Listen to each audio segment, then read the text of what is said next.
Quando o policial de Boston, John O'Keefe, foi a um after numa noite gelada de janeiro, estava cercado por pessoas que deveriam saber lidar com emergências.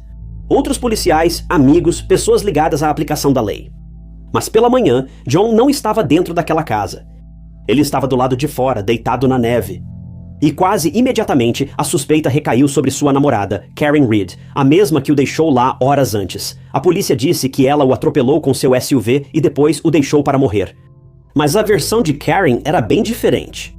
Com o desenrolar do caso, a questão deixou de focar na garagem e passou a ser sobre o que pode ter ocorrido dentro da casa.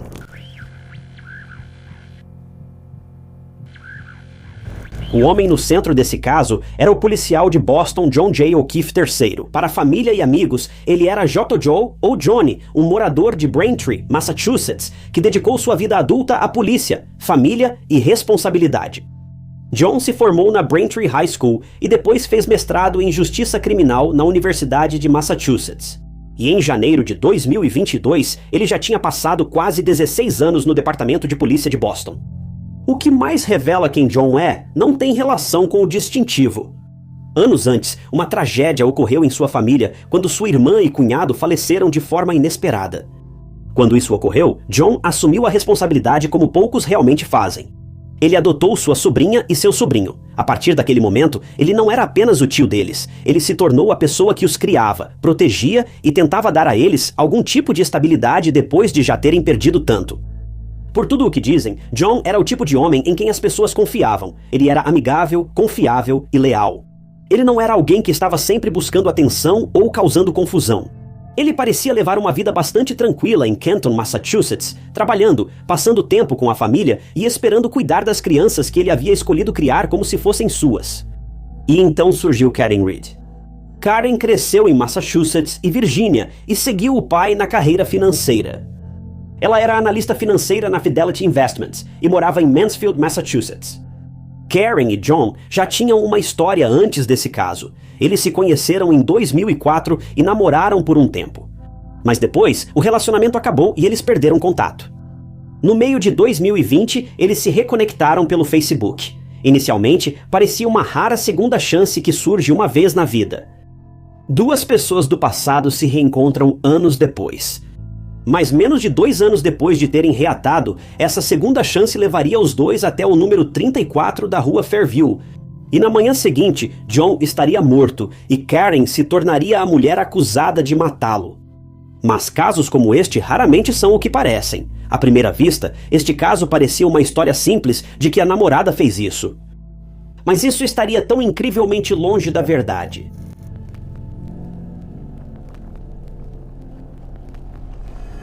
Então, era 28 de janeiro de 2022, e Karen e João saíram para um bar em Canton, chamado C.F. McCarthy's. Isso foi por volta das 21 e, algumas horas depois, o casal continuou a noite no Waterfall Bar and Grill, ao lado. Lá, os dois encontraram conhecidos e amigos de João. Naquela noite, o tempo em Massachusetts estava brutal. Havia uma forte nevasca se aproximando e, além disso, uma tempestade se formava entre Karen e João, que haviam brigado antes de encontrar os amigos dele no bar. Era sobre a sobrinha, o sobrinho dele e a Karen mimando a menina. Após a discussão, Karen saiu furiosa, foi para casa e trabalhou remotamente o resto do dia. Ela também falou com o pai dela ao telefone e contou para ele sobre toda a briga com o João. Ela estava em conflito, sentindo raiva, mas também querendo passar tempo com o namorado e os filhos dele. Agora, ela estava presa em casa, preferindo estar com o namorado em Cantão. O pai dela não gostou que ela viajasse de Mansfield para Cantão na neve, aconselhou-a a ficar em casa, mas ela foi mesmo assim. E em algum momento da noite, John e Karen fizeram as pazes, e os dois combinaram de se encontrar no bar, e foi exatamente isso que aconteceu. Na hora do fechamento do bar, um dos homens que estava lá, Brian Albert, que também era amigo de John e colega policial do Departamento de Polícia de Boston, convidou o casal para sua casa na rua Fairview, número 34, onde seu filho Brian Jr. estava comemorando seu 23º aniversário. Todos concordaram, e Karen e John entraram no Lexus LX 570 deles pouco depois da meia-noite, e foram até lá. Os outros chegaram à casa antes e o Lexus chegou cerca de 8 minutos depois, por volta de 00h24 dados do celular. Mas uma coisa para saber sobre esse grupo e sobre Karen, pelo que pude perceber, é que ela não conhecia muito bem essas pessoas. Eram, na maioria, pessoas que John conhecia, e ela só estava acompanhando ele como sua acompanhante. Ela estava lá principalmente para passar um tempo com John. Para quebrar o gelo, John entrou primeiro na casa para avisar que tinham chegado, enquanto Karen esperou no carro por estar desconfortável.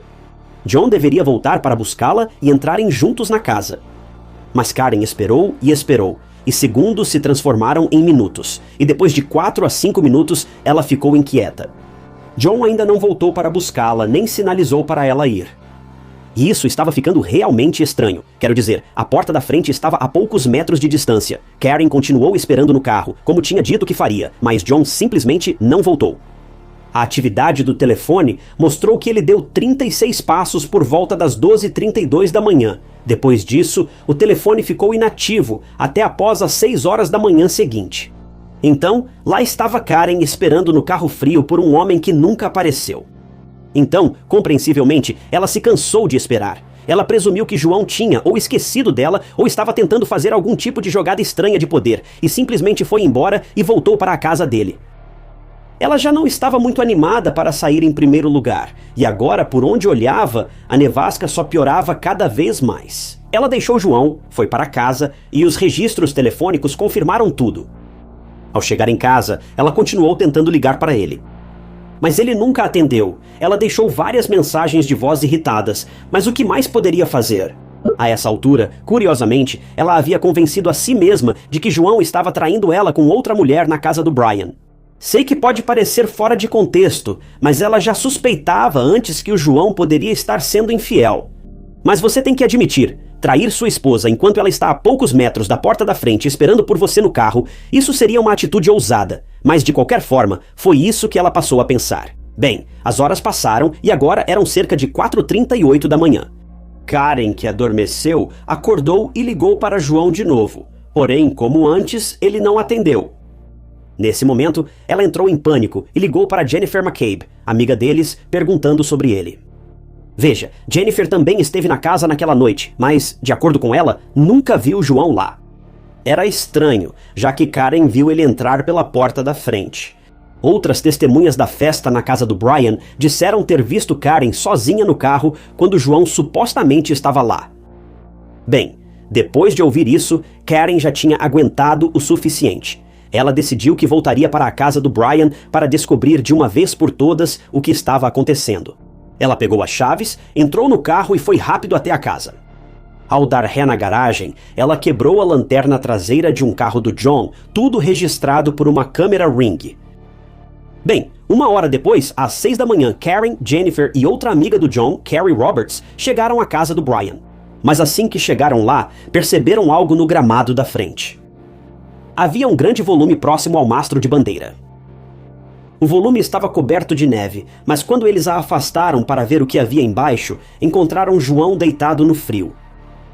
Os serviços de emergência foram acionados e, segundo paramédicos e Jennifer, ouviram Karen dizer: "Eu atropelei ele", sugerindo que acidentalmente atropelou João com o carro. Mas o problema é que essa informação nunca constou em relatório policial oficial, sendo só boato, um disse-me-disse. E de acordo com Karen, ela enfatizou que não disse "eu atropelei ele". Ela disse algo como "será que eu atropelei ele?" ou "eu atropelei ele". Mas é o seguinte, quando Karen estava saindo da casa de Brian naquela noite, o carro dela realmente registrou um evento de acionamento. E isso basicamente acontece quando o seu carro detecta que algo perigoso aconteceu, como uma colisão, o motorista freando bruscamente, basicamente qualquer coisa que faça o carro dar um tranco forte.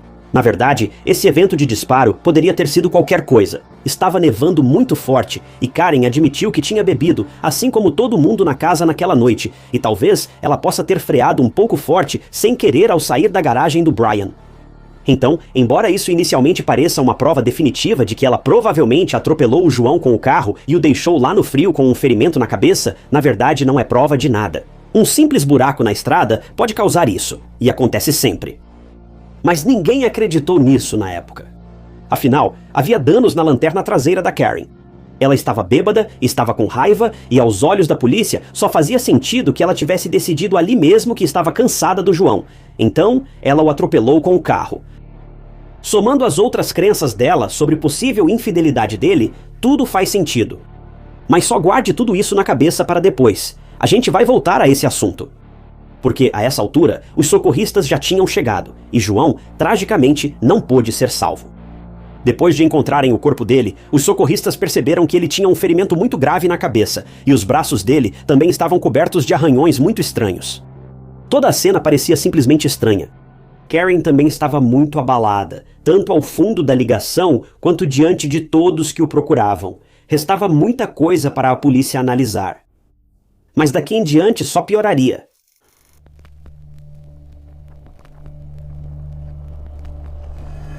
Agora, há algo que você precisa entender sobre esse caso. A casa na rua Fairview 34 não era apenas uma casa comum. Ela era de Brian Albert, colega policial de Boston, e de sua esposa, Nicole. Naquela noite, estavam na casa pessoas unidas por laços familiares, amizade ou pela polícia. A irmã de Nicole, Jennifer McCabe, e seu marido Matthew também estavam envolvidos. Brian Higgins, amigo de Brian Albert e agente do ATF, também estava presente. Em outras palavras, as pessoas envolvidas nesse caso não eram apenas convidados da festa. Eram pessoas com conexões, pessoas que se conheciam e que de uma forma ou de outra entendiam como funcionavam as investigações. E isso importa porque Karen Reed e John O'Keefe chegaram naquela casa e as pessoas lá dentro depois afirmaram que John nunca entrou, mas Karen sabia que ele entrou. Esse único desacordo se tornaria o ponto de ruptura de todo o caso, porque se John nunca entrou na casa, então a teoria do Estado era simples. Karen a atropelou com seu SUV e a deixou na neve. Mas se John realmente entrou, então todo o caso muda. Agora, a dúvida não é mais sobre o que houve na entrada da garagem. Ela passa a ser o que aconteceu naquela casa e por que todos lá pareciam tão certos de que John nunca esteve nela. Outros nomes serão relevantes depois, como John Albert Jr., que fazia aniversário naquela noite, e Carrie Roberts, amiga que ajudou a procurá-lo de manhã. E também tem Chloe, a pastora alemã dos Alberts. Pode parecer um detalhe aleatório, mas logo vira uma das partes mais estranhas desse caso. Por ora, basta saber que John O'Keefe foi encontrado morto fora de uma casa cheia de pessoas ligadas à polícia. Disseram que ele nunca entrou. Karen Reed disse que algo não fazia sentido. A partir daí, o caso deixou de ser só sobre uma mulher acusada de atropelar o namorado. Era sobre se a versão oficial fazia algum sentido ou não. A investigação sobre a morte misteriosa de John começou quase de imediato, liderada pelo ex-policial estadual de Massachusetts, Michael Proctor. Mas isso só piorou ainda mais a investigação. Veja, Michael foi logo sarcástico com Karen por algum motivo. Horas após o início do caso, ele já compartilhava todos os detalhes de uma investigação ativa e séria em um grupo de bate-papo com os amigos. Ele disse que não conseguiriam provar que Karen atropelou John com seu carro e que o caso deveria ser resolvido logo, pois as autoridades querem respostas rapidamente. Seja lá o que isso signifique. Além de debater o caso com os amigos como se fosse um jogo de beisebol, ele xingou Karen, supostamente disse aos amigos que ela estava acabada e zombou da condição médica dela. Nem preciso dizer, tudo isso foi totalmente desnecessário. Mas como era de se esperar, 4 dias após a morte de John, em 2 de fevereiro de 2022, sua namorada Karen foi presa e acusada de homicídio culposo, homicídio veicular e fuga do local de um acidente de trânsito que resultou em morte. Ela compareceu ao tribunal e se declarou inocente de todas as acusações. Mas então, em junho de 2022, novas acusações foram adicionadas, incluindo homicídio culposo sob influência de álcool e fuga do local de um acidente com lesão corporal e morte. E novamente, ela se declarou inocente. Sua fiança foi fixada em $100 mil. Ela pagou e foi liberada. Ela afirmou que não era responsável pela morte do namorado e nem poderia sequer estar lá no momento em que ele foi parar perto daquele mastro. Ela ficou sentada no carro, observando a porta da frente o tempo todo. Viu John entrar e saberia se ele tivesse saído, mas não viu. Ela contratou Alan Jackson e David Yanette como advogados, e eles iniciaram o trabalho. Surpreendentemente, na época da prisão de Karen, seus advogados foram procurados por um homem anônimo, depois identificado como o investigador particular Stephen Scanlon, que alegava sua inocência. E que, na verdade, Brian Albert e seu sobrinho Colin eram os responsáveis pelo ataque a John e sua morte subsequente. Collier afirmou que John foi atraído para a residência dos Alberts e algo aconteceu entre ele, Brian e Colin, e que isso acabou levando ao seu falecimento trágico. Brian e um agente federal não identificado o arrastaram para fora da casa até o gramado onde foi encontrado. No início, a identidade desse agente federal foi mantida em segredo, mas agora vou revelar. Seu nome era Brian Higgins. Stephen, o detetive particular que estava explicando tudo isso, também se apresentou e afirmou que ligou para David Yannetti e o notificou sobre essa informação também. Os advogados da Karen já sabiam disso. Esse foi um momento crucial na investigação, pois até então Karen não podia se defender. Era a palavra dela contra a de vários policiais presentes na casa naquela noite. O fato de o casal ter brigado, com Karen não querendo ir para a casa dos Alberts, e toda a atenção que levou a esse incidente, deixou todo mundo incomodado. Todos suspeitavam de Karen, e ela não tinha defesa até agora. Supostamente, o plano deles desde o início era culpar a Karen por esse crime. Eles sabiam que ela estava bêbada, sabiam que ela ficou esperando no carro a noite toda e sabiam que ela estava com raiva. Então, era a explicação mais convincente possível. Mas Karen e seus advogados juraram que não iriam desistir sem lutar. E, de fato, eles encontraram algumas revelações realmente perturbadoras.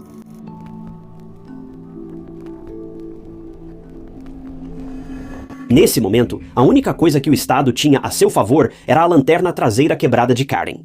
A promotoria achava que a lanterna traseira quebrou no impacto com John. Mas os advogados de Karen discordavam. Acreditavam que a evidência foi falsificada para incriminá-la e fazê-la parecer culpada. E segundo a defesa, quem fez isso? Bem, ninguém menos que o ex-policial Michael Proctor. Michael recuperou a lanterna traseira quebrada em uma busca em 11 de fevereiro. Câmeras de segurança flagraram Michael parado atrás do carro de Karen, perto da lanterna traseira quebrada. Alega-se que ele adulterou a lanterna no local e plantou a prova para desviar a atenção dos Alberts e McCabe's para Karen. Devemos lembrar que as imagens de segurança mostram Karen dando ré acidentalmente em um carro do John em sua casa. É mesmo tão difícil supor que foi assim que ela quebrou a lanterna traseira? Pedaços da lanterna traseira dela foram achados perto da cena do crime, mas já dissemos que Michael também foi visto circulando pela área onde estava a lanterna traseira quebrada. Michael também foi visto na cena do crime. Interessante. Michael também era conhecido por supostos laços próximos com os Alberts, donos da casa onde John foi achado. Mas então, havia a atividade estranha no telefone, que também é altamente contestada por ambos os lados. Houve uma suposta ligação acidental envolvendo 3 pessoas na manhã da morte de John. Tudo começou quando Brian Albert ligou para Brian Higgins. A ligação em si durou apenas 1 segundo e foi feita por volta das 2h22 da manhã. Isso foi menos de 4 horas antes de encontrarem John. E então, 17 segundos depois, Higgins foi quem ligou para Albert, e a ligação durou cerca de 22 segundos. Isso não parecia uma ligação acidental, mas de acordo com Higgins, foi exatamente isso. Ele disse que o telefone provavelmente ligou para Albert enquanto brincava com a esposa na cama. Mas Jennifer McCabe também entrou nessa confusão. Durante o trajeto ao número 34 da Fairview, John e Jennifer conversaram ao telefone enquanto ela passava as direções para a casa dos Alberts. Tudo isso tinha explicação. O que não tinha, porém, foram 7 ligações inexplicáveis feitas por Jennifer para John entre 0h29 e 0h50. Jennifer, assim como Albert e Higgins, não lembra das ligações e disse que provavelmente também foi uma ligação acidental ao guardar o celular no bolso. Curiosamente, Jennifer apagou os registros de chamadas do celular e Brian Higgins destruiu e se desfez do próprio telefone após o início da investigação. Que conveniente, mas falando da Jennifer, ela fez outra coisa no celular também. Ela fez uma busca no Google muito perturbadora, mas estranhamente apropriada, em algum momento próximo ao incidente do John, mas o momento exato disso não está muito claro. Segundo os advogados de Karen, a busca ocorreu por volta das 2h30 da manhã, o suposto horário do ataque ao John. Sobre o que era essa pesquisa no Google? Bem, a Jennifer pesquisou quanto tempo leva para alguém morrer de frio.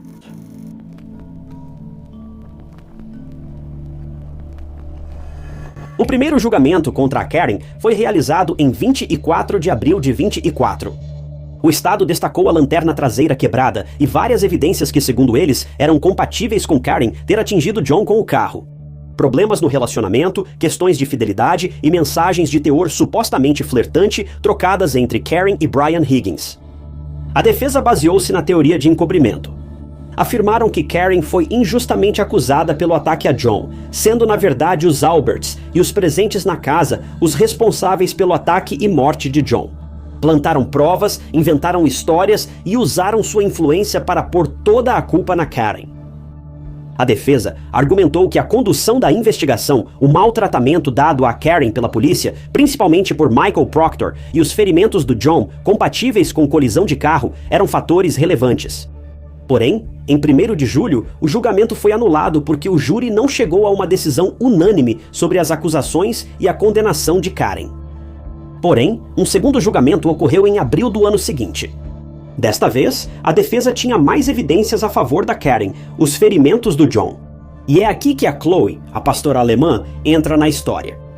Segundo a defesa, os ferimentos de John eram compatíveis com mordida de cachorro. E para surpresa de todos, a Chloe foi levada para outro lar pouco depois que o John faleceu, sendo enviada para uma fazenda em Vermont. Tudo isso era coincidência demais para ser só acaso. Pastores alemães são conhecidos por proteger muito seus donos, principalmente em situações de perigo ou angústia. Se houve alguma briga em casa naquela noite, não é absurdo supor que Chloe possa ter se envolvido. Mas, se você pode imaginar, as coisas vão ficar ainda mais estranhas, porque quando os ferimentos de John foram testados depois para DNA de cachorro, bem, eles não encontraram nenhum. Mas o que eles encontraram foi DNA de porco. Isso nunca foi explicado e ninguém sabe como ocorreu, mas a defesa alegou que os Alberts e os Caves tentaram eliminar todas as evidências que os incriminariam, inclusive se desfazendo dos celulares e do cachorro da família. Felizmente, após a apresentação no tribunal, o julgamento terminou rapidamente. E em 18 de junho de 2025, Karen Read foi considerada inocente. Karen comentou sobre a aprovação em uma entrevista após os fatos, dizendo que antes disso tinha uma vida comum, com emprego e rotina sem grandes acontecimentos. Após o incidente, ela só tentava recuperar a vida por algo que não fez parte. Na minha opinião, isso é claro. É assustador pensar que ela poderia ter acabado na prisão por algo que talvez nem fez, mas seus advogados lutaram muito por sua liberdade. Um movimento foi iniciado em favor de Karen, #LibertyKaren e #FreeKarenRead. E pessoas que apoiaram e ficaram ao lado dela estavam presentes do lado de fora do tribunal, e a multidão explodiu em aplausos e lágrimas quando o veredito foi anunciado. Karen foi considerada culpada por dirigir alcoolizada, recebendo 1 ano de liberdade condicional e suspensão da carteira de motorista. Recentemente, a família de John moveu contra ela uma ação civil por morte injusta, enquanto ela moveu ação civil contra a Polícia Estadual de Massachusetts por má conduta e tentativa de incriminá-la pelo assassinato do próprio namorado. Michael Proctor foi demitido do seu trabalho em março de 2025 após suas ações e a investigação deste caso. Em dezembro do mesmo ano, a certificação de Michael foi suspensa definitivamente, impedindo-o de voltar na área policial. Resta saber o que acontecerá com o processo judicial de Karen e com o da família de John contra ela. Mas no final das contas, o resultado aqui é o mesmo. Ninguém sabe o que ocorreu com John. Ninguém foi responsabilizado pelo assassinato dele, mas acho que todos concordamos em algo. Algo estranho ocorreu na casa dos Alberts naquela noite. Mas a verdade sobre o caso pode permanecer desconhecida para sempre.